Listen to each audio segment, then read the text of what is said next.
The written history of Singapore may date back at the 3rd century.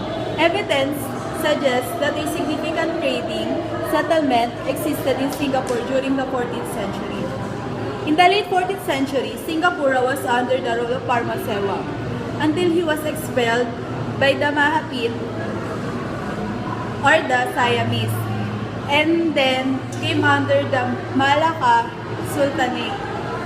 And then the Johor Sultanate, modern Singapore, was founded in 1819 when Sir Thomas Stamford Raffles negotiated a treaty whereby Johor allowed the British to found a trading port on the island. During World War II, Singapore was occupied and occupied by the Japanese Empire from 1942 to 1945. When the war ended, Singapore reverted to British control with increased levels of self-government being granted, culminating in Singapore merged with the Federation of Malaya from Malaysia in 1963. However, social unrest and disputes between Singapore ruling People Malaysia Alliance Party result in Singapore's expulsion from Malaysia.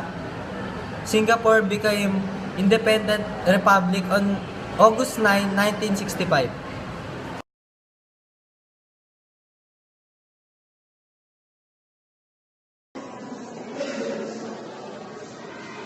How did Singapore rise from devastation?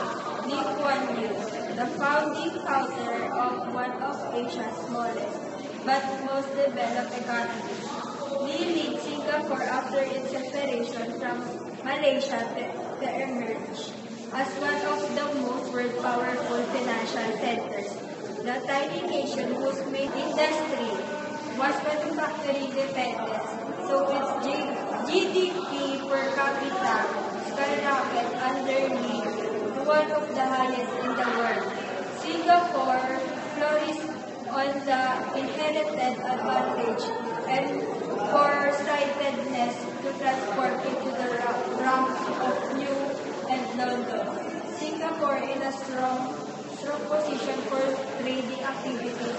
They build on this as the country has no natural resources. The ordinariness that Singapore became known for was attractive to foreign investment. Billions of dollars poured in ensuring the country's success. Singapore maintained a tight grip of domestic finance by preventing and limiting the operation of foreign banks. The international firms saw an opportunity to establish here in a small nation. Sound financial and economic policies, coupled with a corruption-free environment and technological advancement, mean many multinational firms choose Singapore as a regional hub.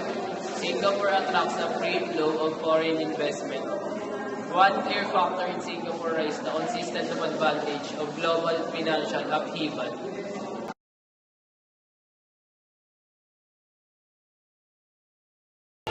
When it started life as an independent, separate country in 1965, Singapore's prospects did not look good. Tiny and undeveloped, it had no natural resources and a population of relatively recent immigrants with little shared history.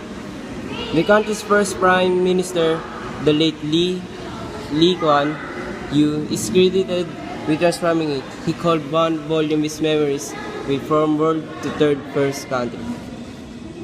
First, its strategic location and natural hub will help. It is at the mouth of Malacca Strait, through which perhaps 40% of the world maritime trade passes. It was an important trading post in the 14th century and again from the 19th when British diplomat Sir Stamford Raffles founded the modern city. Now, it is the heart of one of the world's most dynamic region. Under Mr. Lee, Singapore made the most of these advantages. Second, under Mr. Lee, Singapore welcomed foreign trade and investment. Multinational found Singapore a natural hub and were encouraged to expand and prosper. Third, the government was kept small, efficient, and honest, while it is absent in most of Singapore's neighbors.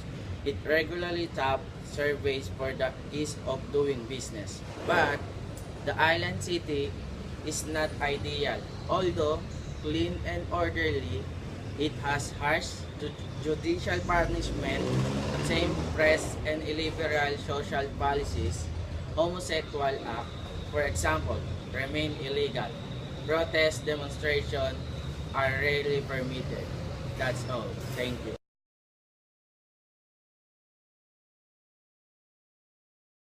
Um, this is the topic, Singaporean, how the globalization affect the Singapore. So, the start of Kenneth. First of all, kilala ang bansang Singapore dahil sa kanilang advanced technology. At maraming ginaganap na international meeting sa kanilang bansa dahil sa kanilang magandang infrastructure at maganda ang pamamalakad sa kanilang bansa at yun ang gusto nating ma-adapt sa atin ng bansang Singapore. Okay, how do I next? Next, over a year, nag-create ang Singapore ng pangalan ng student education system. So, ito kasi yung pinapasok na sa globalization upang umangat sila sa growing growth ng economics ng Singapore. Kasi nagni-need sila ng OFW. Why OFW? Kasi ang rural kasi ng salita natin, kumbaga pag nagsasalita tayo ng English, masyadong malinaw. Kaya yun ang nagpapaano sa kanila, nagpapataas ng growth. Kaya kailangan sa ating mga Pilipino. So this is the end of the conclusion. Dinidiscuss ni Andrew. This is the last part of our report, the conclusion. Globalization has definitely made the world smaller place. However, the pluses come with some downside. The Singapore's context. The globalization has been catalyzed for the economy's growth has the city or state straddles between China and India by two burgeoning economies. So this is the end of our discussion. Thank you. Thank you. We are